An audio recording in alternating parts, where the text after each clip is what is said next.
Russia has just conducted its largest nuclear exercise in years. And for the first time, it moved actual nuclear munitions across the border into Belarus. The unannounced 3-day drill, which took place from May 19th to 21st, 2026, stretched from Eastern Europe to the Pacific simultaneously, and it covered every delivery method in President Vladimir Putin's nuclear arsenal: land, air, and sea. 64,000 troops, more than 200 missile launchers, 140 aircraft, 73 warships, and 13 submarines, 8 of them armed with nuclear-tipped ballistic missiles. Russia's annual nuclear exercise, codenamed Grom, meaning thunder, normally runs in October. So why now? And why on such an enormous scale? The Kremlin has been playing its cards close to its chest. When spokesman Dmitry Peskov was asked if the exercise was supposed to be a message, he simply replied, quote, "Any drill sends a signal." Now, analysts are speculating on what exactly that signal is. The weapons used represent an impressive display of force. A frigate in the Barents Sea fired a Zircon hypersonic missile built to hunt and destroy enemy warships. A MiG-31 launched a Kinzhal missile capable of reaching targets across Europe. Then, there were the intercontinental ballistic missiles. A Sineva launched from a submerged submarine. A land-based Yars took off from northern Russia and less than 20 minutes later struck a test range in Kamchatka, over 3,500 miles away. Either one of these missiles would be able to hit the mainland United States. This wasn't a display of one capability. It was a deliberate walk through the full menu. Yet what really made this exercise stand out from previous ones was the Belarus dimension. Both Putin and Belarusian President Alexander Lukashenko personally participated via video link. The first time the two presidents had directly taken part in this kind of training.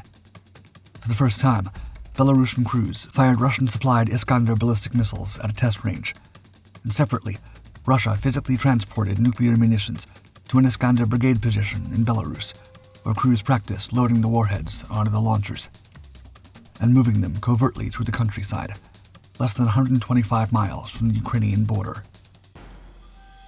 The timing was no coincidence.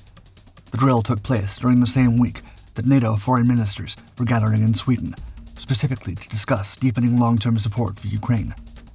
Putin wanted those ministers sitting around that table to think twice before signing anything. However, the message may not have only been for Russia's rivals. Just days before the drill began, Ukrainian drones struck Moscow suburbs, claiming civilian lives. It was becoming increasingly difficult for the Kremlin to sell the war as something happening far away to someone else. Putin needed to reassert strength at home, as well as abroad. So would they actually use them? Many analysts say no. That this is saber-rattling, a show designed to reinforce domestic loyalty and make Western governments hesitate before deepening their support for Ukraine. And there's something to that. The US runs its own strategic nuclear exercises for exactly the same deterrent reasons. This is simply what nuclear powers do. In 2024, Russia quietly rewrote its nuclear doctrine to state that any conventional attack on Russia supported by a nuclear power, meaning Western weapons supplied to Ukraine, could be treated as a joint attack on Russia itself. In other words, Moscow is officially lowering its threshold for nuclear use. Whatever Putin's true intentions are, the exercise has already made an impact. Ukraine announced heightened security measures along its northern border. NATO foreign ministers accelerated discussions about long-term support. Whether you read that as deterrence working or genuine alarm, the exercise achieved what it set out to do. And it's doing so in a world that looks different from any point in the last 50 years, because for the first time since the early 1970s, there are no arms control treaties between Russia and the United States. Treaties that existed specifically to set limits on each side's arsenal and provide a formal window into what the other was actually doing. Without them, there's no mechanism to verify what's a bluff and what isn't. Britain's F-35B and its next-generation strike missile, Spear 3, flew together for the first time on May 21, 2026, 4 years later than planned. Developed by MBDA UK, Spear 3 is a 6-foot cruise missile, powered by an internal turbojet engine and capable of hitting targets over 85 miles away. That range alone makes it significantly more useful than anything the F-35B currently carries into combat. And when multiple missiles are fired at once, Spear 3 is designed to operate as a networked swarm, missiles communicating with each other in flight, some acting as decoys to overwhelm air defenses, while others close in on the actual target. It's a fundamentally different kind of weapon from anything that came before it. On January 20th, 4 months before the announcement, 4 inert missiles were carried internally in the weapons bays of a test aircraft at a facility in Maryland. Yet Spear 3's arrival came long after it was expected, and its absence has been conspicuous. In spring 2026, British F-35Bs flew live combat operations over the Middle East, and had to do so without the new missiles. When it came to ground strike capability, the 6 aircraft from the RAF's 617 Squadron, flying sustained combat sorties as part of operations following the US-Israeli strikes on Iran, were limited to the Paveway 4, a capable guided bomb, but one that lacks the range to safely engage modern air defense systems from a safe distance. The UK has since approved the purchase of the American GBU-53 Stormbreaker as an interim solution. It's a practical fix, but also an acknowledgement that the sovereign British deep strike capability the F-35B was designed around is still years away. The delay is rooted in the F-35B's Block 4 upgrade program, which provides the processing power, software, and data link architecture that Spear 3 needs to function as a networked system. Block 4 was originally due to cost $10.6 billion and be completed by 2026. It now stands at $16.5 billion and is years behind schedule. This has left the UK with what is effectively a 2-tier fleet. Aircraft that are combat capable now, but will need significant hardware upgrades before they can ever carry Spear 3. And newer jets that have the right hardware, but are currently restricted to training while they wait for software approval. Full service entry is targeted for the early 2030s, at the earliest. This isn't uniquely a British problem. The Block 4 delays are an American program issue, and every nation operating the F-35 is dealing with the same constraints. Building the most capable strike system ever conceived turns out to be genuinely stubbornly difficult, and the gap between what a weapon can do on paper and what it can do in the hands of a pilot on operations has a habit of taking longer to close than anyone plans for. By the standards of a program that's been in development for the better part of a decade, the January test flight counts as a significant step forward. By the standards of what the UK actually needs its F-35B to be able to do right now, it's a reminder of how far there is still to go. What comes next? Mission systems integration, jettison trials, live fire testing, is a long road. Whether Spear 3 will be worth the wait is a question that won't be answered until sometime in the next decade.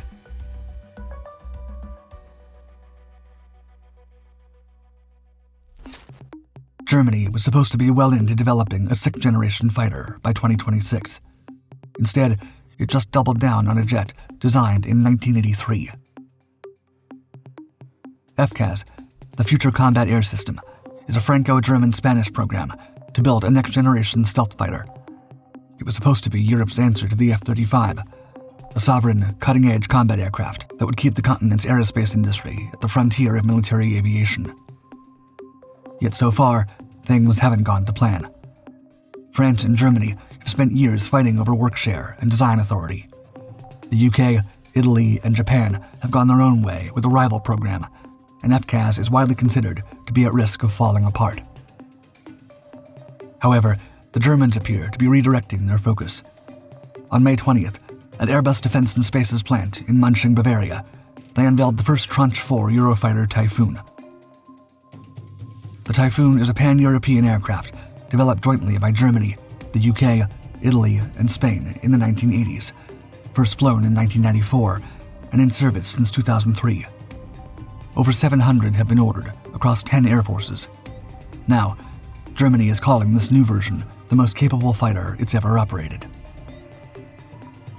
The headline upgrade is the Captain E Mark I, an active electronically scanned array radar, or AESA. It's a technology that's been standard on American fighters for decades, and its absence on earlier Typhoons was a glaring gap. With it, the Tranche 4 can simultaneously track multiple targets at greater range, resist jamming, and credibly detect low observable threats at combat range. Germany is also integrating the Taurus cruise missile, a 300-mile standoff weapon designed to destroy hardened targets, onto the Typhoon for the first time. The Panavia Tornado has performed both conventional strike and nuclear missions for the Luftwaffe for decades, but it's now being retired. The Taurus integration ensures Germany's long-range conventional strike capability survives that transition. On paper, the Tranche 4 is a substantially more dangerous aircraft than the one it replaces, entering a category sometimes called Generation 4.5. In other words, as far as a 4th-gen aircraft can possibly get without stealth. Germany's Tranche 4 sits in the same broad category as the F-16V Viper and the F-15EX Eagle II, American aircraft of similar vintage, similarly upgraded with new radars, new weapons, and new electronics to stay relevant against modern threats. All three are extraordinarily capable. None of them is invisible to radar. And stealth is the one thing you cannot retrofit onto an existing airframe. That ceiling is real, and it matters. Which raises the obvious question. Germany is also buying F-35s, so why not just buy more of those? The answer reveals something deliberate about Berlin's strategic thinking. Germany's 35 F-35A orders are specifically and exclusively for the nuclear strike role, replacing the Tornado in NATO's nuclear sharing mission. For everything else, air superiority, conventional strike, electronic warfare, the answer is Eurofighter. That's not an accident. It's a choice to limit dependence on American technology and preserve Germany's stake in a sovereign European aerospace capability. Unlike the F-35, the Typhoon keeps German engineers, German factories, and German industrial know-how in the business of building cutting-edge combat aircraft. If FCAS delivers, that decision looks smart. Germany gets to remain in the driver's seat, while the Tranche 4 bridges the gap to a genuinely next-gen European fighter. Yet if FCAS collapses, Germany will find itself flying an upgraded 4th-gen aircraft against 5th-gen threats for decades, with no clear path out. The Tranche 4 is an impressive machine. Whether it's enough long-term depends on a program that, right now, is in serious trouble.